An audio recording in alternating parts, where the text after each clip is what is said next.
بسم اللہ الرحمن الرحیم۔ السلام علیکم دوستو، حضرت سلیمان فارسی فرماتے ہیں، میں صوبہ اصفہان کے ایک علاقے کا فارسیوں نسل نوجوان تھا اور جس بستی میں ہم رہائش پذیر تھے اس بستی کا نام جے تھا۔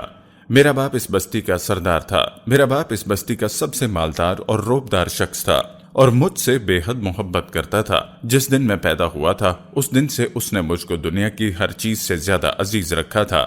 جیسے جیسے میری عمر بڑھی ویسے ویسے اس کی محبت اور شفقت میں بھی دن بدن اضافہ ہوتا گیا۔ مجھے گھر کی چار دیواری میں اس طرح پابند کر دیا گیا جس طرح گھر کی دو شیزاؤں کو گھر میں پابند کر دیا جاتا ہے۔ میں نے محبت کے اس قید خانے میں مجوسیت کی تعلیم حاصل کرنا شروع کر دی۔ اس میں بہت زیادہ محنت کی اور اس میں خاص مقام پیدا کر لیا۔ بالآخر مجھے اس آگ کا نگران بنا دیا گیا جس کی ہم پوجا کرتے تھے۔ اسے دن رات جلائے رکھنے کی ذمہ داری میری تھی۔ میں اسے ایک لمحے کے لیے بھی نہیں بجھنے دیتا تھا اور میں آتش کدے کا محافظ بن گیا۔ میرے والد اپنے علاقے کے بہت بڑے جاگیردار تھے۔ سالانہ وافر مقدار میں غلہ ہمارے گھر آتا تھا۔ روزانہ اس جاگیر کی دیکھ بھال میرے والد کا معمول تھا۔ ایک دن وہ کسی بہت ضروری کام میں مشغول ہو گئے اور مجھ سے کہا کہ بیٹا آج میں کھیتوں میں نہیں جا سکوں گا، اور مجھے وہاں حکم دیا کہ میری جگہ آپ جائیے اور کھیتوں کی نگرانی کیجیے۔ میں گھر سے تو اپنی جائیداد کی نگرانی کرنے کے لیے نکلا، لیکن راستے میں میرا گزر ایک نصارہ کے گرجے کے پاس سے ہوا۔ سیر کے لیے میں اس میں چلا گیا۔ میں نے ان کو عبادت کرتے ہوئے دیکھا تو مجھے ان کا عبادت کا طریقہ بہت پسند آیا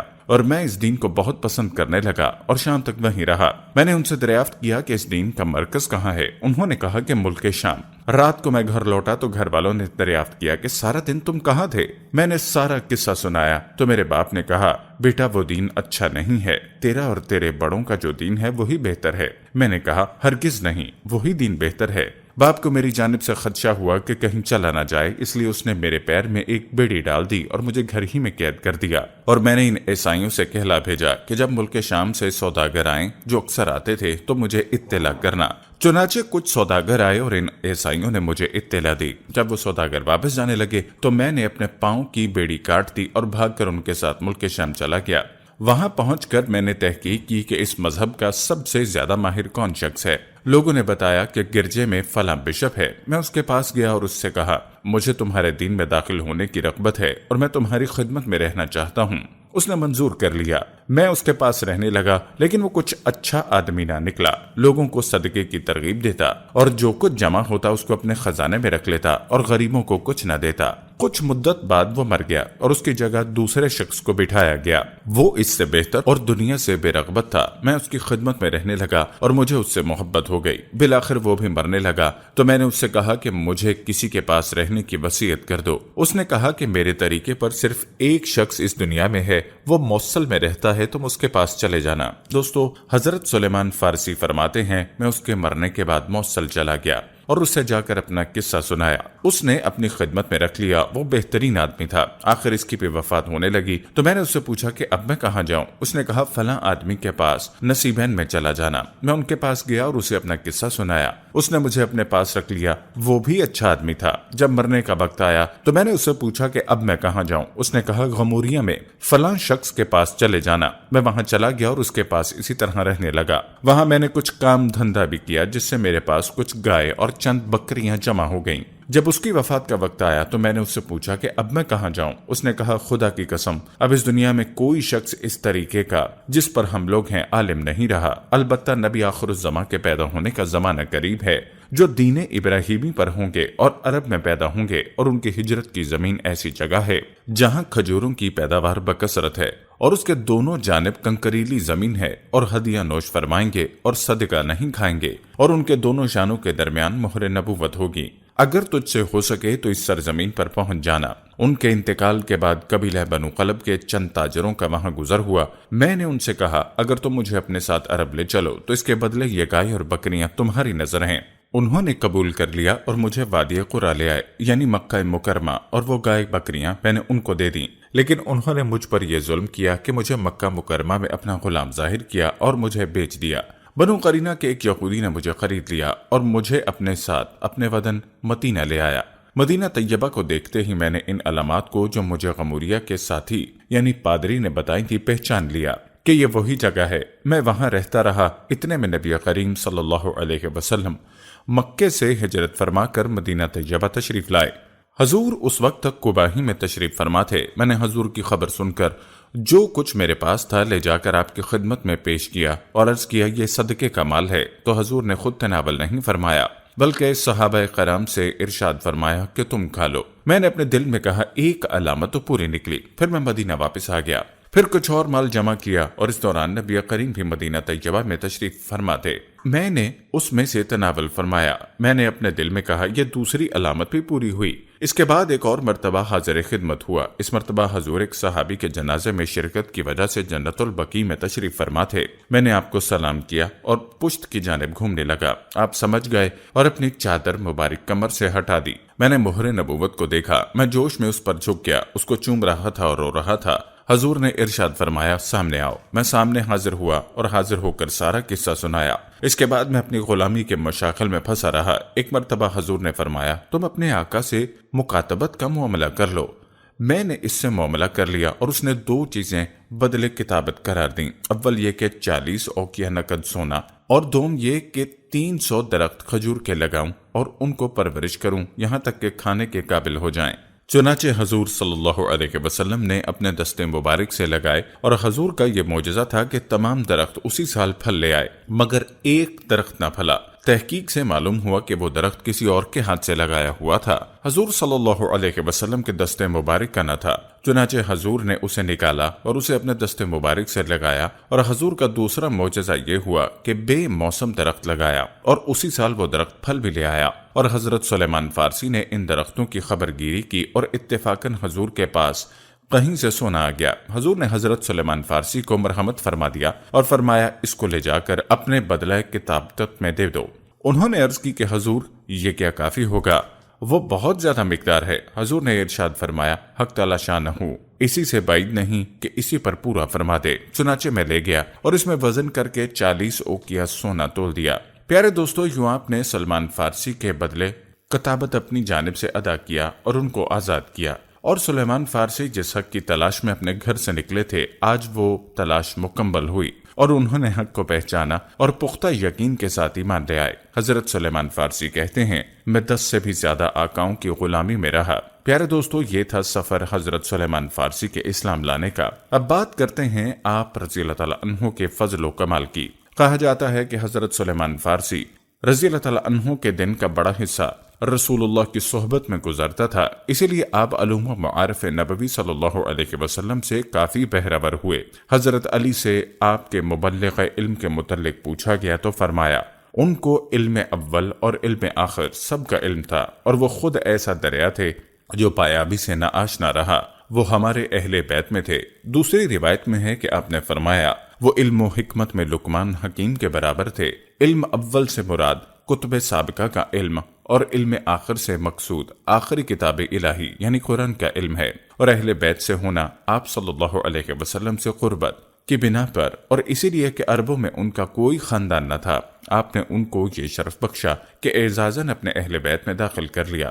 حضرت معاذ بن جبل رضی اللہ تعالیٰ عنہ جو خود بھی بہت بڑے عالم اور صاحب کمال صحابی تھے، ان کے کمال علم کے معترف تھے۔ چنانچہ ایک مرتبہ اپنے ایک شاگرد سے کہا 4 آدمیوں سے علم حاصل کرنا، ان میں ایک سلیمان رضی اللہ تعالیٰ عنہ کا نام بھی تھا۔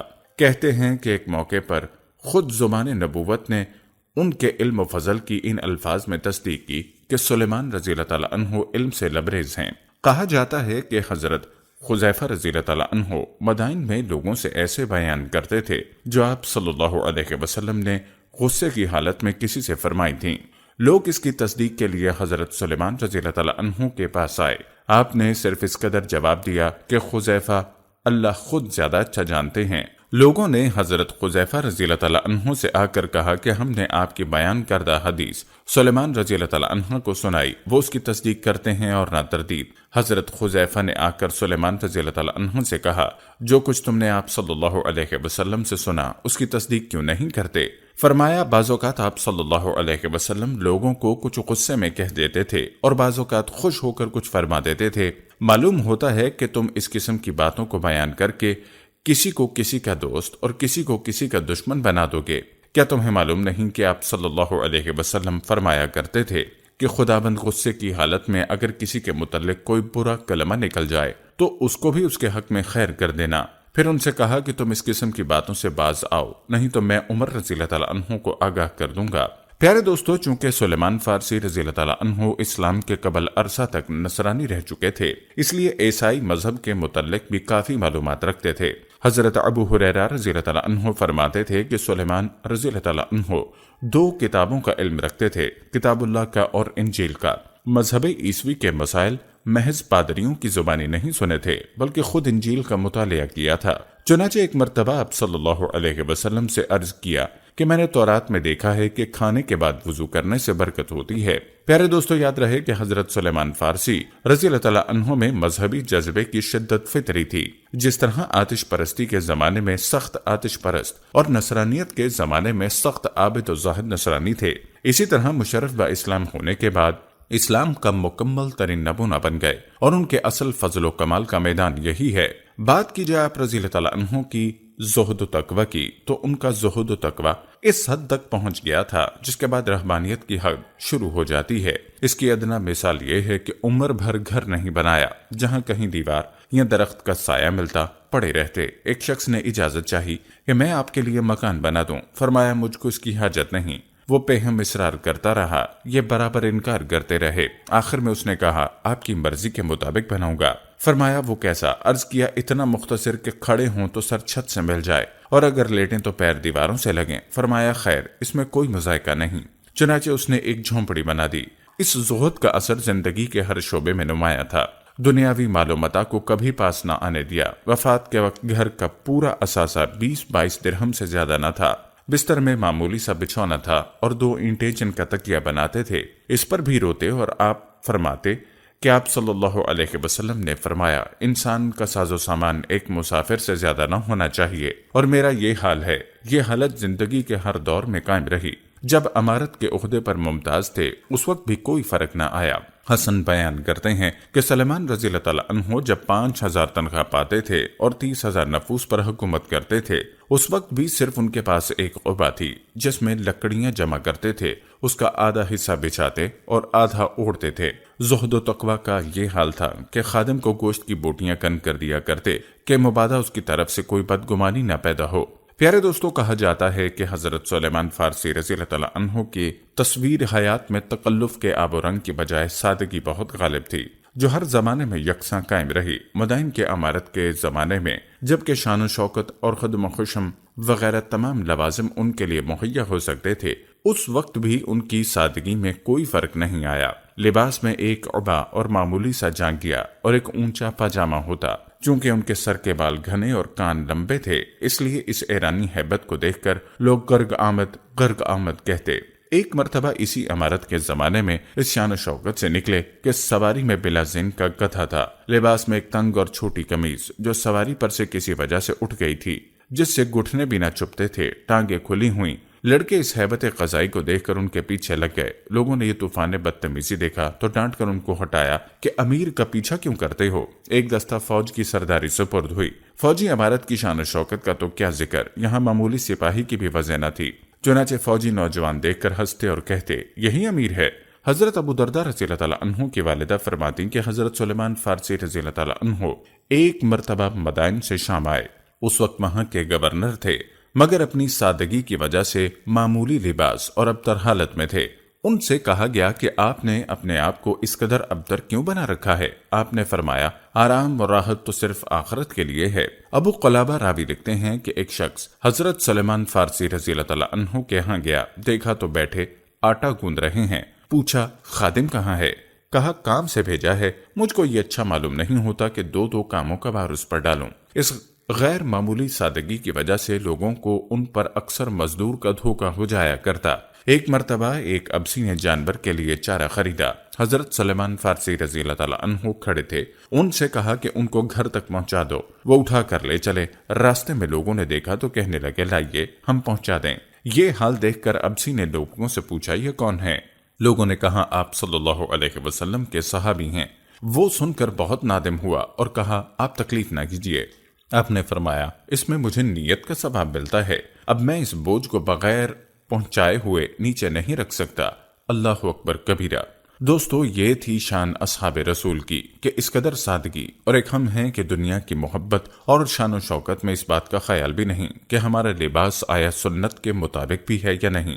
پیارے دوستوں، کہتے ہیں کہ فیاضی اور انفاق فی سبیل اللہ بھی آپ کا نمایاں وصف تھا۔ جو کچھ آپ کو تنخواہ ملتی وہ کل کی کل مستحقین میں تقسیم کر دیتے اور خود چٹائی بن کر معاش پیدا کرتے، اور چٹائی کی آمدنی کا بھی 1/3 اصل سرمایہ کے لیے رکھ لیتے، 1/3 بال بچوں پر خرچ کرتے اور 1/3 خیرات کرتے۔ ارباب علم کے بڑے قدردان تھے۔ جب کوئی رقم ہاتھ آتی تو حدیث نبوی صلی اللہ علیہ وسلم کے شائقین کو بلا کر کھلا دیتے۔ پیارے دوستو، ہم یہ امید کرتے ہیں کہ آپ کو ہماری آج کی یہ ویڈیو ضرور پسند آئی ہوگی۔ اگر آپ کو ہماری آج کی یہ ویڈیو پسند آئی ہے تو سب سے پہلے اس کو لائک کریں اور اپنی رائے کا اظہار کمنٹ سیکشن میں لازمی کریں۔ آخر میں آپ سے ایک بار پھر درخواست ہے کہ آپ ہمارے چینل سما وائس کو ضرور سبسکرائب کر لیں اور ساتھ ہی لگے گھنٹی کے بٹن کو بھی کلک کریں تاکہ آپ کے پاس ہماری آنے والی مزید ویڈیوز کا نوٹیفیکیشن بر وقت ملتا رہے۔ اللہ تعالیٰ آپ کو اپنی حفظ و امان میں رکھے، آمین۔